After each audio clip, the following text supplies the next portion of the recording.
A ideia, né, é a gente falar sobre educação, ciência, tecnologia e inovação.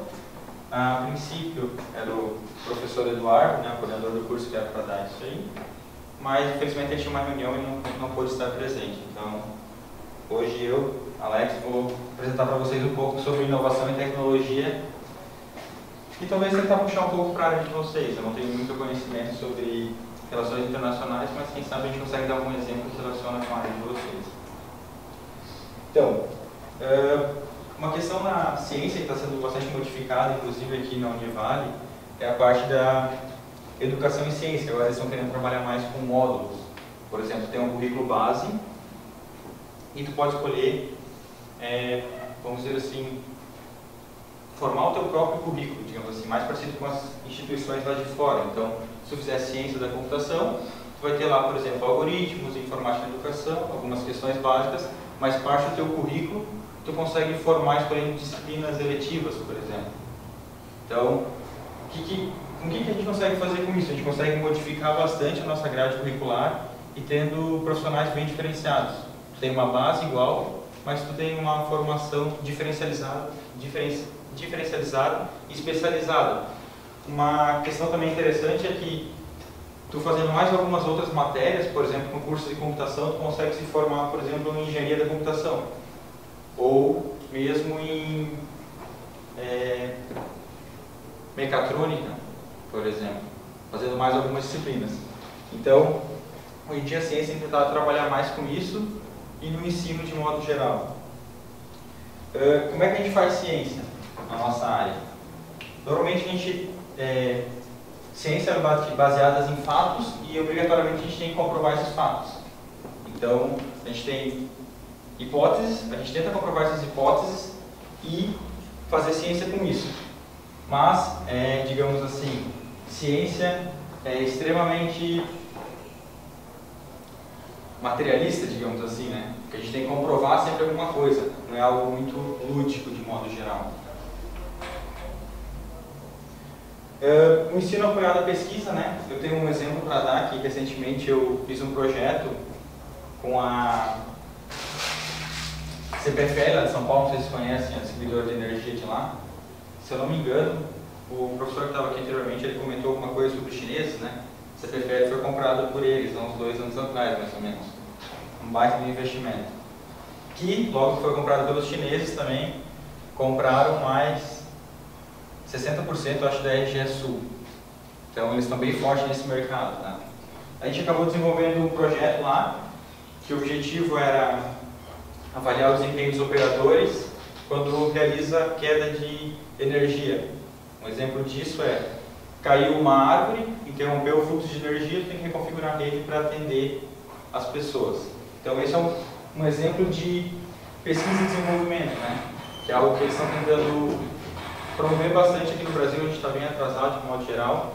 E um exemplo é que essas empresas de distribuição de energia, elas obrigatoriamente por lei, 1% do lucro líquido delas tem que ser revertido em pesquisa e desenvolvimento. Bom, tecnologia, criatividade e inovação. Então, tecnologia basicamente é inovação. Muitas vezes inovar significa tu pegar algo e fazer uma releitura disso. Deixa eu pensar um exemplo bom para dar para vocês. Carro a gente já tem bastante tempo, certo? Carro autônomo? Novidade, está na moda. Isso é inovação, gera inovação. Deixa eu pensar um outro exemplo. Celular a gente tem muito tempo. Telas LCD vieram faz pouco tempo, juntou os dois, smartphone. Computador também a gente tem faz bastante tempo. Mas notebook, ok, uns 10, 15 anos. Para o consumidor, né, digamos assim. Tecnologia e inovação, então a gente tem nesse ramo que está em alta é Big Data, né, que basicamente é ciência de dados. A gente sabe que tudo que a gente está fazendo o tempo inteiro está gerando dados. Mesmo quando a gente não está escrevendo nada, a gente só está com o celular por perto, ele está escutando o que a gente está falando, está gerando dados com isso. Está fazendo análise o tempo inteiro de você. E é interessante isso porque muitas vezes tu não quer que ele fique te escutando, mas ele te escuta e daqui a um pouco ele está te fazendo uma propaganda sobre algo que tu comentou com teu amigo. Comentei sobre carro, daqui a pouco ele aparece lá do lado fazendo uma propaganda, compre um carro, troque de carro, e assim por diante. Então o tempo inteiro a gente está gerando dados. Blockchain, basicamente é blocos incorrentes, né? Que é que o pessoal tem falado bastante hoje por causa das criptomoedas, como o Bitcoin. Computação em nuvem, né? A gente também tem o Dropbox, é o melhor exemplo de computação em nuvem, né? Tudo tu salva lá, em qualquer lugar tem acesso. O WhatsApp também é uma conversa em nuvem, então tem tempo disponível desde que tem acesso à internet. Criptomoedas, como eu disse agora há pouquinho, é a parte de tu poder fazer transações e muitas vezes até gerar contratos totalmente digitais. Isso, eu acredito que para a área de vocês vai se valer de uma boa forma no futuro, tá? Internet das coisas é tudo interligado, tu conseguir, vamos dizer assim, mapear, saindo um container lá do Japão, chegando até aqui, o tempo inteiro. Eu não digo assim, saiu de lá dia tal, chegou aqui dia tal. Não, o tempo inteiro, tempo real. Cidades inteligentes. Essa questão de cidades inteligentes tem muita coisa, a gente está muito atrasado. Um exemplo disso é, por exemplo, o Smart Grid.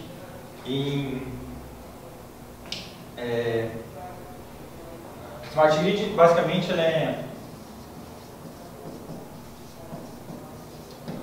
ele é um sistema que a gente vai ter em casa em breve, né? Lá fora na Europa a gente já tem um pouco, né? Que é basicamente um leitor de energia. E a gente vai poder produzir nossa própria energia em casa também. Por exemplo, vamos supor que eu tenha 2, 3 casas. Ok, eu vou pagar a taxa mínima de todas as casas, mas eu tenho painel solar em todas elas. Eu estou gerando energia, só que eu não estou consumindo essa energia. Então, todo dia, quando eu não consumir essa energia, eu consigo redistribuir para a rede. A mesma coisa com um carro. Se vocês tiverem um carro autônomo, com painéis solares, a energia que eu não consumi no fim do dia, eu plugo ela na tomada e redistribuo para a rede. Isso aqui é uma questão assim, essencial, porque eu não sei se vocês perceberam, não é divulgado muito, mas desde 2014 para cá, aumentou 34% a energia. Então, você conseguir produzir a sua própria energia e distribuir para a rede vai melhorar bastante a questão do custo. Tu redistribuir para a rede, o que significa? Significa que tu vai poder abater isso da tua taxa de luz. E a energia não está aumentando só porque, ok, imposto, todo mundo fala imposto. Não, é porque está faltando, a gente está muito mais dependente de energia do que há 10 anos atrás, por exemplo. É o tempo inteiro. E a gente já está com um limiar, né? Para 2022 a gente está tendo apagões, digamos assim. Então a gente está no limite. A gente só fica produzindo em cima de hidrelétricas, a gente tem que buscar maneiras alternativas de produzir energia. A gente, digamos assim, o Brasil é abençoado, né? Por isso, né? Tem bastante produção de energia, mas a demanda está crescendo exponencialmente. Robôs autônomos, né? Tem os dois lados dos robôs autônomos, tem um lado bom e um lado ruim.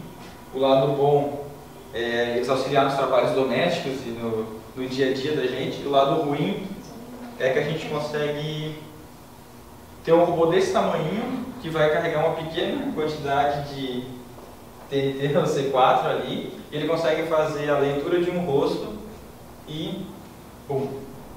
Tem até uns vídeos no YouTube, depois se der um tempinho eu mostro para vocês, de exemplos disso. Para vocês entrarem em pânico. Não entrarem em pânico, mas é para vocês começarem a pensar, né? Porque tem gente que fala, eu não me importo de vender meus dados para a Google, eu não me importo que eu fique o tempo inteiro me escaneando, eu não me importo de ficar o tempo inteiro, eu não leio o aceito do Instagram, eu não leio o aceito do Facebook. Quando eu aceito o Instagram, o que ele está dizendo lá nos termos dele? Que ele pode usar as tuas imagens como públicas. Então, as imagens que estão ali podem ser usadas lá numa empresa lá da China e assim por diante. Quando tu dá aceito ali, está termos públicos. Então, pode usar a tua imagem para qualquer coisa. E com isso também pode fazer reconhecimento facial de vocês. A maior parte do pessoal não lê isso, mas tem umas entrelinhas bem interessantes lá. Manufatura aditivada, que é basicamente tu conseguir produzir materiais em pequenas peças em casa com as impressoras 3D. Há mais ou menos uns 6 anos atrás, uma impressora 3D custava por uns 20 mil reais. Hoje em dia a gente consegue comprar impressoras 3D muito mais precisas que essas por, sei lá, R$500. Então, a gente vai conseguir produzir pequenos objetos em casa.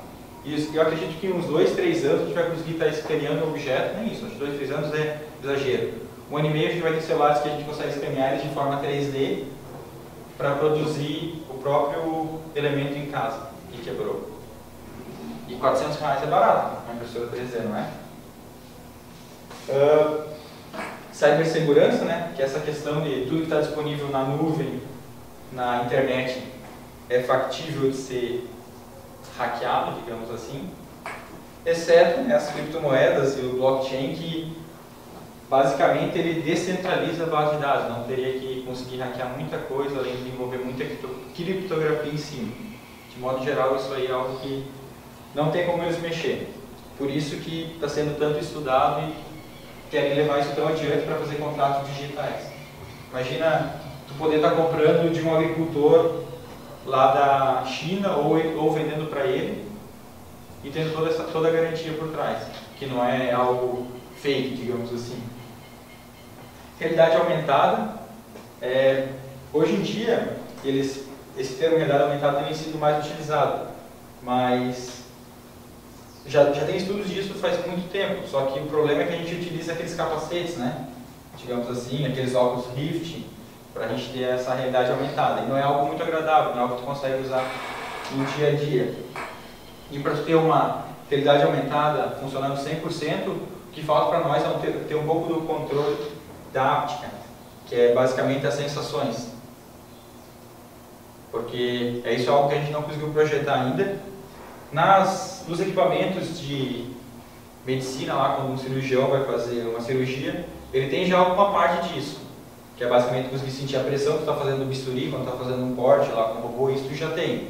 E também já tem nos videogames faz bastante tempo, quando você tem um controle, ele vibra quando está dirigindo o carrinho, não sei se vocês chegaram a brincar com isso. Aqueles controles que tremiam assim, então a gente já tinha alguns controles, mas ainda falta a gente conseguir sentir textura. Na hora que a gente conseguir sentir textura, isso daí vai dar um boom gigantesco. E o aprendizado de máquina, que é basicamente tu passar informações para a máquina e ela buscar identificar padrões. Isso chega a ser assustador, tá? Se vocês procurarem por Deep Dream da Google, vocês vão ver que tem umas imagens lá bem interessantes que foram geradas através de identificações de padrões. Então, basicamente tudo isso aqui faz parte da indústria 4.0, tá? Então, Big Data, né, a gente sabe que está gerando uma quantidade enorme de dados o tempo inteiro. Eu não sei se já ouviram falar da relação da fraldas e da cerveja. Não?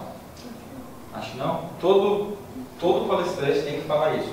Toda pessoa que vai falar sobre banco de dados, ela tem que dar esse exemplo de fraldas e cerveja. É engraçado, porque acho que de mineração de dados, ciência de dados, análise de dados, eu fui acho que umas 9 palestras e todas elas deram esse exemplo da fralda com a cerveja. Por quê? Uma empresa lá dos Estados Unidos ficou muito tempo analisando o comportamento de homens casados, que eles iam sempre no mercado, na maioria das vezes, comprar fralda para os seus filhos e levavam uma cerveja. Fizeram uma mineração de dados e descobriram isso. O que eles fizeram? Colocaram a estante da fralda do lado da cerveja. Aumentou, se eu não me engano, acho que uns 50% a venda de cerveja. Aumentou drasticamente, porque até agora, antes ele ficava cansado procurando uma caixa, né? Agora ele levava duas, estava do lado. Mais ou menos assim. Então, tudo está gerando dados, tá? O tempo inteiro. O aprendizado de máquina, né? Que eu acabei de falar para vocês ali, não sei se chegaram a acessar ali, Deep Dream. É bem interessante, consegue gerar. Com isso a gente também consegue fazer alguns outros tipos de análise. É uma ciência bem nova, basicamente redes neurais, né? Que é identificar padrões. Recentemente eu tentei também fazer uma publicação, mas não deu muito tempo, que eu tirava imagens da parte do céu à noite, né? Queria identificar a estrela Sirius. Consegui fazer, mas demorava muito, porque eu tinha que gerar muitas imagens para gerar um teste decente para ela conseguir classificar para mim. Isso também é aprendizagem de marca. A gente consegue fazer classificação de imagens, só que a gente tem que fazer um treinamento muito grande. Então, por exemplo, se eu quiser identificar um objeto, eu tenho que tirar todas as formas possíveis desse objeto. E depois fazer um teste para analisar se está conseguindo identificar de uma forma decente. Então, é bastante trabalhoso de modo geral. Computação em nuvem, tá? Como as pessoas se comunicam hoje em dia? Através do WhatsApp, e-mail. Como se ouve música? Spotify. Como se compra jogos hoje em dia? Pela Steam, pela PlayStation, pela Play Store. Como se vê filmes hoje em dia? Netflix, Amazon. Como se divulga fotos, notícias? Instagram, Facebook. Basicamente a gente está o tempo inteiro conectado. E muitas vezes a gente faz compras, né? Digamos assim, tudo online. Eu acho que eu tenho um vídeo para passar aqui para vocês da Amazon, que é bem interessante nessa questão de compras. Né? Eu não sei se vocês vão conseguir ver aqui, mas de qualquer forma depois eu disponibilizo para vocês a apresentação. Tá?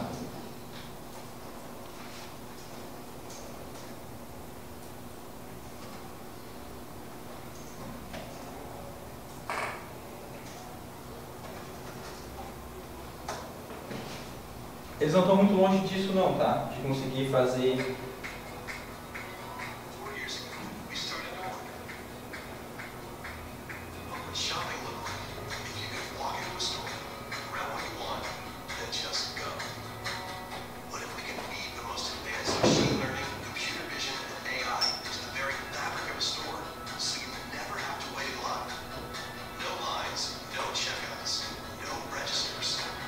basicamente. Imagina tu poder entrar numa loja, só passar o teu celular ali, poder fazer a compra e todo o processo vai ser feito através de reconhecimento de padrões. Eles não estão muito longe disso não, já estão fazendo testes. Tá? Acho que em um ano já deve ter algumas disponíveis lá nos Estados Unidos.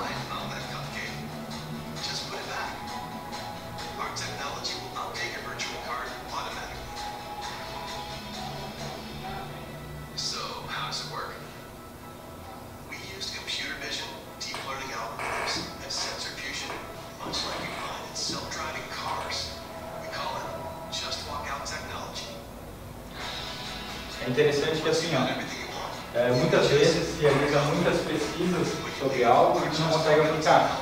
Só que aí tu analisa diversas tecnologias e consegue fazer uma aplicação prática boa. Eu tenho uma frase sobre teoria, né? Não agrada a todo mundo, mas eu costumo dizer que a teoria sem a prática é basicamente um smartphone sem bateria, né? Não serve de nada.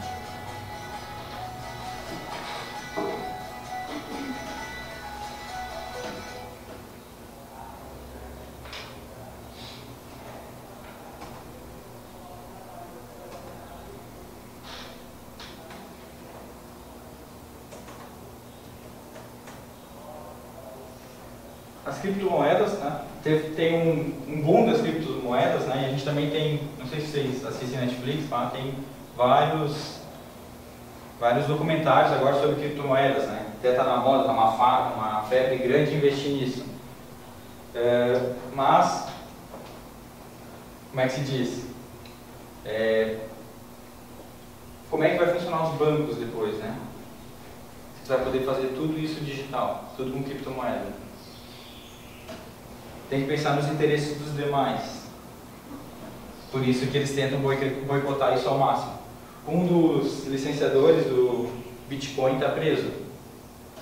Mas é interessante que em 2008 teve aquele grande boom, né, aquela bolha imobiliária nos Estados Unidos. E eu acho que não tem ninguém preso, né? E eles sumiram com muito dinheiro, foi muita gente embora e morreu por aí. Mas a cada ano, cada década vem se usando menos dinheiro em espécie. O dinheiro já é praticamente uma especulação. Tanto que acho que só tem. O dinheiro total do mundo só tem 5% em espécie, se não me engano. Então como é que tu quebra um desses lugares onde é que basicamente tu coloca teu dinheiro? virtual lá no banco, né, teoricamente, e o banco pega seu dinheiro e empresta para outra pessoa com juros. Então, teoricamente, não existe o dinheiro que tu tem lá, porque se todo mundo realmente fosse sacar, daria esse problema. Vou dar um exemplo, o meu salário eu recebo direto na minha conta. E muitas vezes eu pago umas contas fazendo transação. É um dinheiro que eu não vejo. Não vê? Não existe. É. Só que imagina se todo mundo sacasse o dinheiro. A gente não, porque talvez a gente seja peixe pequeno. Mas imagina quem tem tipo 1 milhão em dinheiro e vai sacar. É porque a gente pensa muito no dinheiro. Isso. Mas não é que nem... Às vezes eu paro para pensar, o que eu ganho na minha conta não é o meu dinheiro, é meu poder de compra. Isso. Então, poder, digamos assim, as possibilidades que eu tenho para fazer durante um período. Mas dinheiro não é mais como antigamente, né? Antigamente só tinha dinheiro, hoje em dia é só poder de compra, né? Ou mais-valia, digamos assim. É interessante também que esse poder de compra, ele é relativo, né?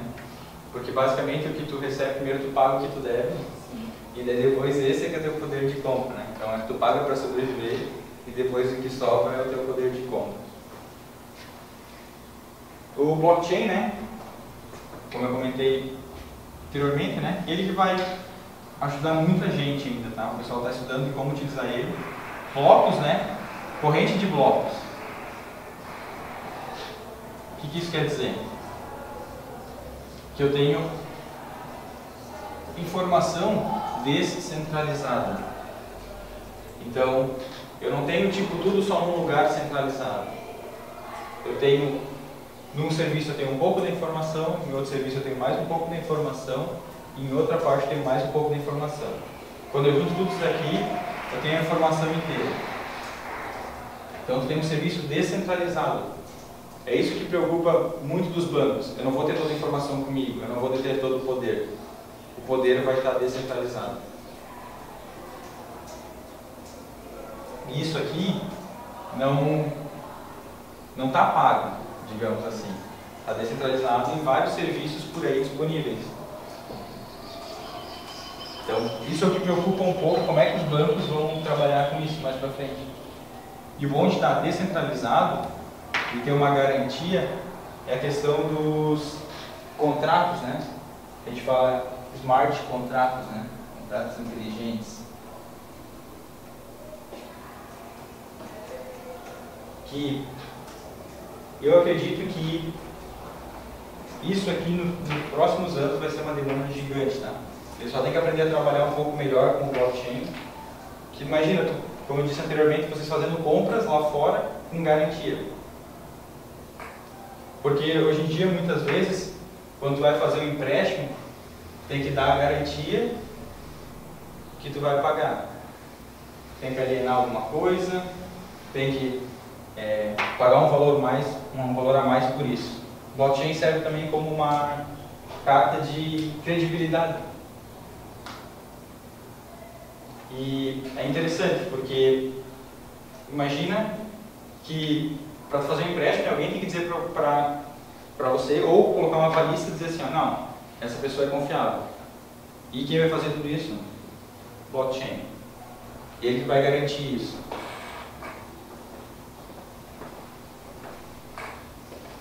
Internet das coisas, né? Tudo conectado o tempo inteiro. Chega até a ser chato às vezes, né? Porque o Google te manda um e-mail, fala que daqui a pouquinho tem um compromisso em tal lugar. Quando tu pega o teu celular, muitas vezes ele analisa uma rota e diz, você está dando tantos quilômetros da sua casa, você vai levar tantos quilômetros para lá, é o tempo inteiro tudo conectado. Isso chega, para mim, a meu ver, chega a ser um incômodo. Porque toda hora eu olho no meu celular, eu tenho alguma notificação de algo que eu não quero, que eu não tenho interesse, mas ele fica me forçando o tempo inteiro. Não sei se vocês têm essa mesma experiência. Sim. Podem discordar. Não, é que nenhum dos aplicativos que eu tenho faz isso. Não faz? Não. Tá, o Android ele fica o tempo inteiro te jogando notícias, ou pelo menos, porque eu estou muito tempo conectado com o computador e trabalhando o dia inteiro. Quando eu procuro sobre alguma coisa, às vezes, no meu computador, daí eu vou começar a pedir notícias sobre essa mesma informação, então traz bastante redundância. Cibersegurança, né, é uma questão que preocupa bastante hoje em dia, porque a gente vai aceitando muitos contratos e a gente acaba não lendo eles direitos, tá? O Facebook, há tempos atrás, teve um escândalo dizendo que ele tirava foto da gente, né, das webcams, então muitas vezes quando tu olha um programador lá, ele está com uma marquinha aqui em cima. O próprio Zuckerberg fez a mesma coisa, colocou uma fitinha preta ali. Então... Não, tem uma figurinha. Tem a figurinha? É, então tem alguém que está com medo também. Então, realmente, dá para fazer isso, tá? O trabalho com desenvolvimento dá para fazer. E é chato, porque ou tu se adapta e usa, ou tu fica alienado fora do mercado, às vezes, tá? E essa questão de roubar dados é muito forte, né? A gente viu também, há pouco tempo atrás, aquela Ashley Madison, né? Teve os dados roubados lá. O próprio FBI foi hackeado. Então, é uma questão que a gente tem que começar a se preocupar cada vez mais. Porque se tu for começar a mapear esses dados que a gente tem no Facebook, no Instagram, eles são vendidos o tempo inteiro para empresas de marketing, para bancos, e a gente aceitou o contrato lá, então eles não estão fazendo nada contra a lei.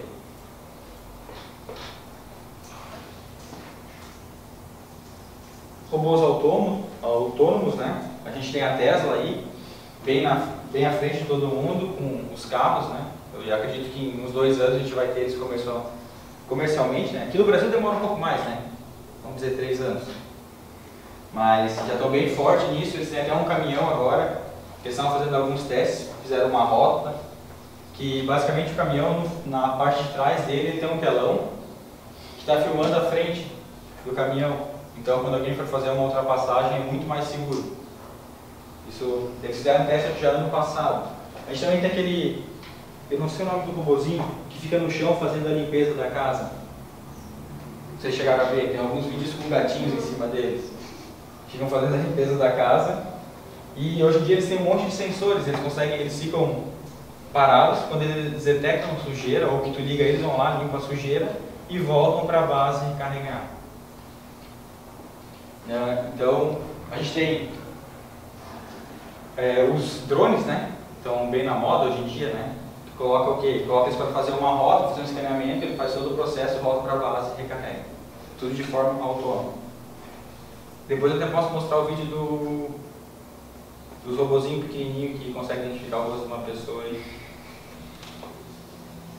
A manufatura aditivada, né, que é basicamente as impressoras 3D, tu poder ter a tua própria fábrica de pequenas peças em casas.